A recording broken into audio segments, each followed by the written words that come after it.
program. I am Jillian, representing the Student Council. This is a day where our country acknowledges the sacrifice and bravery of our veterans and those currently serving in the United States military. There are 5 branches of the military, including Air Force, Army, Coast Guard, Marine Corps, and Navy. At this time, please rise silently for the presentation of colors and remain standing.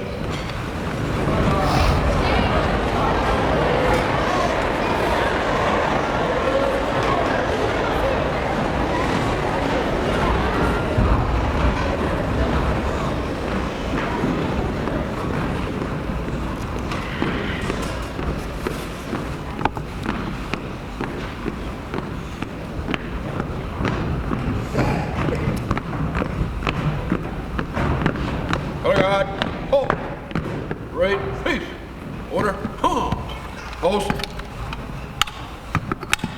Eagle forward. Color. Present. National anthem.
You may be seated.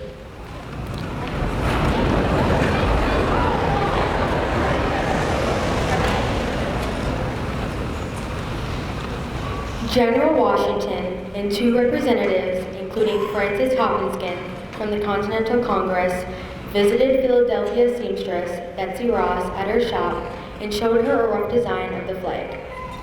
Even though Washington wanted a star with 6 points, Betsy Ross suggested a 5-pointed star, which would be quicker to make. Then, Betsy Ross began sewing the first American flag. Although historians are not certain, this is the most believed story. In 1777, the first Flag Act was passed, describing the 13 stars arranged in a circle and the 13 alternating stripes, representing the original colonies. The flag went through several more official designs to look like the flag we know today. The meaning of the colors remains the same: red for courage, white for pureness, and blue for vigilance. In 1996, the world's largest American flag was displayed over the Hoover Dam in Nevada to commemorate the Olympic torch relay. This super flag weighed 3,000 pounds and each star was 17 feet tall. No matter where it is flown or displayed, we pause to honor the stars and stripes.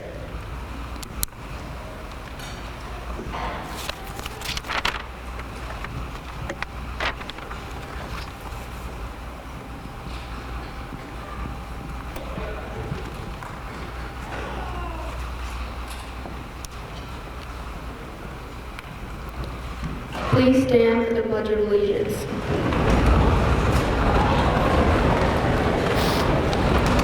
Place your right hand over your heart and recite with me. I pledge allegiance to the flag of the United States of America and to the republic for which it stands, one nation, under God, indivisible, with liberty and justice for all. Please be seated.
Good afternoon. It's a little loud, I'll keep it out here. My name is Hugh Quinn, I'm the commander of the local VFW, and I'm here to present the winner of the local Patriots pen contest today. Each year, the VFW across the nation asks the students in middle school age to participate of their own free will in the essay competition. The VFW gives the title, and we ask the students to create an essay and compete. Last year, we don't have the final numbers for this year. Last year, 110,000 students in 6th through 8th grade competed in the competition. The essays start at the local level. So in our community here, I will give you the winner shortly. In our community here, we had a good group of young folks that submitted essays, and they were all really good. The one that we chose, that one will go to the district level, and that district encompasses an area from basically Deer River to the Canadian border to Grand Marais all the way down to Duluth. And if he wins district, then he goes to national. And that's an expense-paid trip to Washington, D.C., where he'll be able to read his essay in front of many dignitaries. I'm guessing even the president will be there this year. And so without further ado, Marvin Crogerson, where are you, buddy?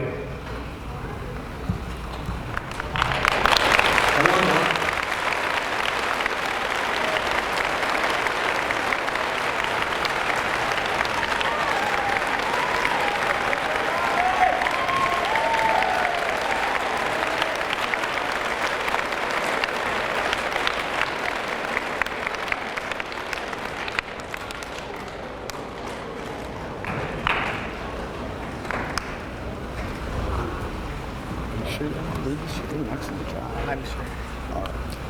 He's a little bit shy about reading it, but I'm going to read it for him, and I'm going to give you a couple of comments beforehand. It takes a lot of courage to present an essay like this, and then have it read in front of all of you folks, nonetheless go forward.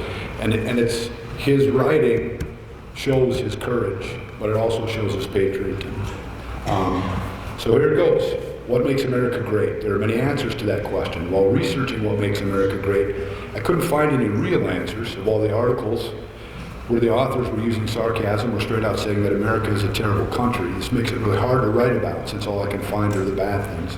What this tells me is that although America is great, it also has many flaws. America can be a frightening place for many people. It's full of racism, sexism, and many other things that make it difficult to be happy here. One of the many problems is that many people here are homeless and jobless, and most homeless shelters have wait lists that have thousands of names on them. Also, school shootings seem to happen more and more every year, and this makes it a scary place for many, including me sometimes. Although there are many things that make it a scary place, it also has many things that make it one of the greatest countries to live in. So through all of that, America is a beacon of hope. America is the land of opportunity. It's a very diverse country with millions of unique citizens. We're more technologically advanced than many other countries. The advancement of our technology has been rapidly speeding up since the internet was released in 1991. Also, no other country has as many men and women willing to die for as we do. We currently have 1.3 million active duty troops with another 865,000 in reserve. Every single one of them choose to join. Another wonderful thing about living here is that we have free speech. We are one of the only countries that can say something, where we can say something bad about how we're governed without getting in trouble. Lastly, we have the longest lasting constitution in history, yet we're one of the youngest countries, so we must be doing something right. What makes America great isn't something that I can answer for everyone. Every individual has their own answer. My answer is the people. We own the government, we decide what happens, and without us, there is no United States of America. So let's give them my hand one more time.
A saying in the Marine Corps is that all Marines are great, which means all Marines are equal and any Marine might have to lay their life down for another Marine or a citizen. This is how it was described to us by a proud Marine. Every year we honor a veteran during this program. Today we are honoring Mr. Conley Jansen.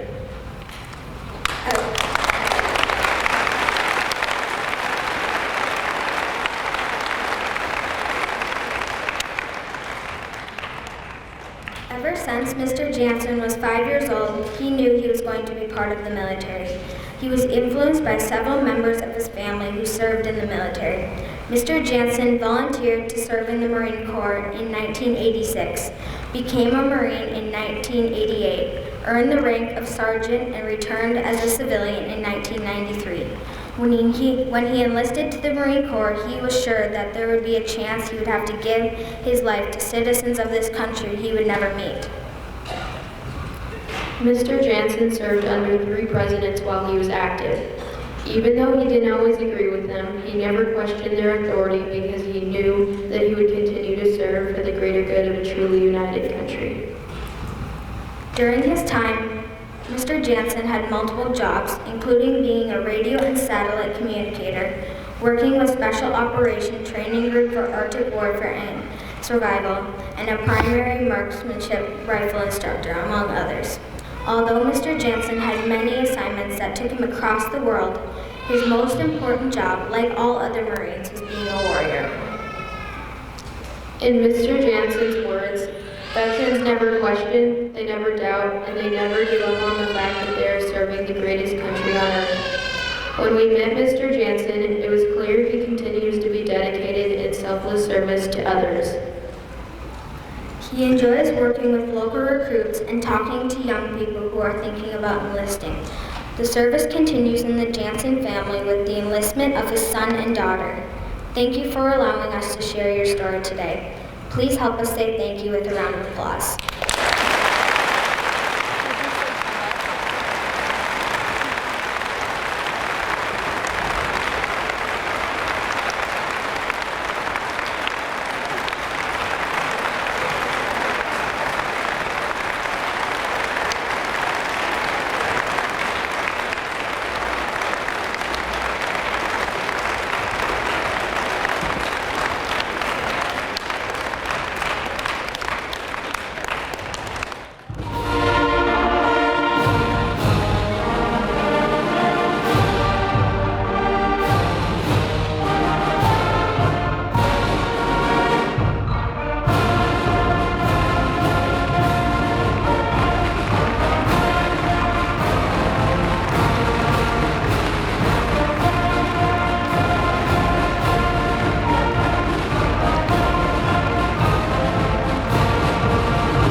see on display are for those actively serving in the military. They were put together by donations from students and staff in this building and across the district, as well as community members. These are very thoughtful, and sometimes a small gift is most meaningful when you are away from home. Thank you for supporting our military. We had 14 beautiful posters turned in from RGEM students for the poster contest. They are all displayed in the hallway. The two winners chosen were 8th graders Emma Brayford with the watercolor flag and Taylor James with the Statue of Liberty. Please come down to receive your prize. Congratulations.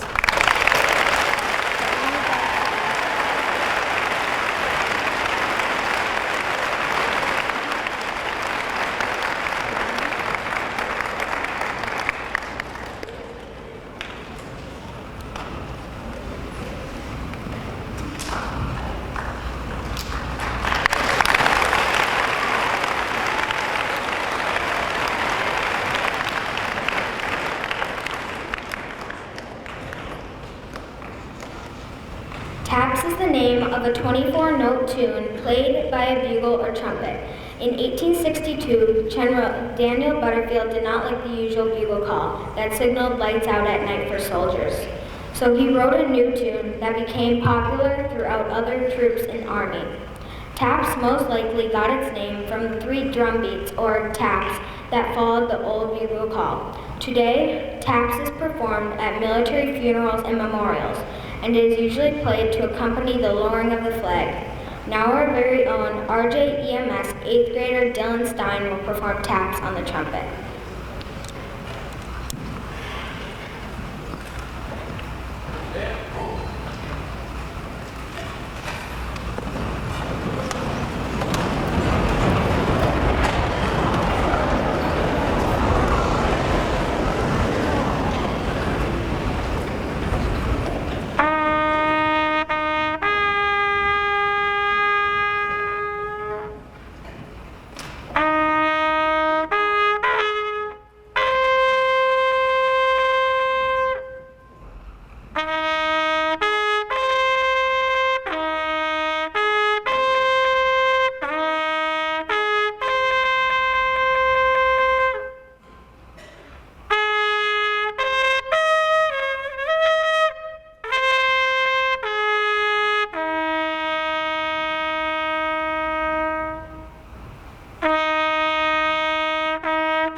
Stand again for the retiring of colors.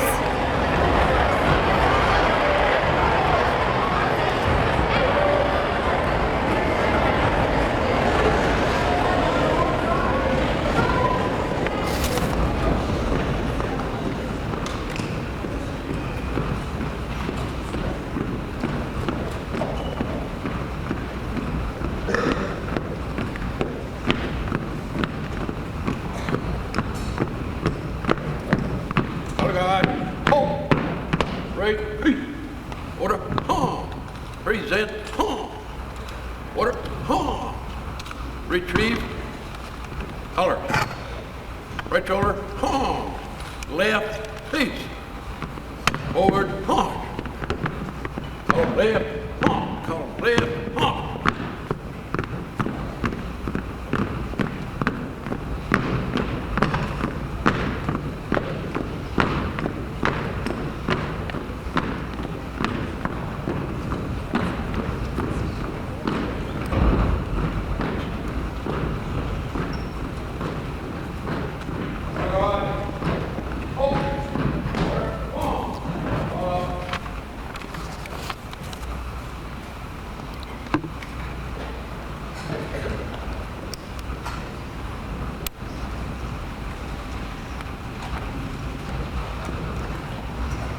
You may be seated.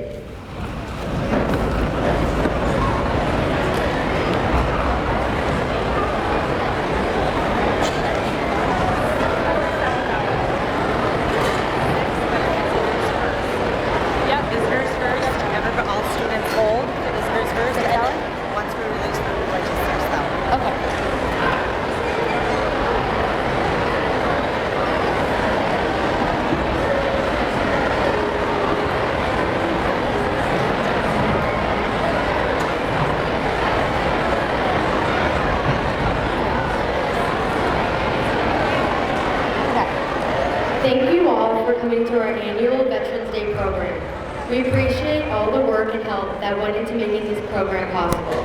Thank you to the veterans and those currently serving in our military for your service to our country. Let's acknowledge the veterans who are in our audience today. May we never forget that freedom isn't free. Please join me in one last round of applause.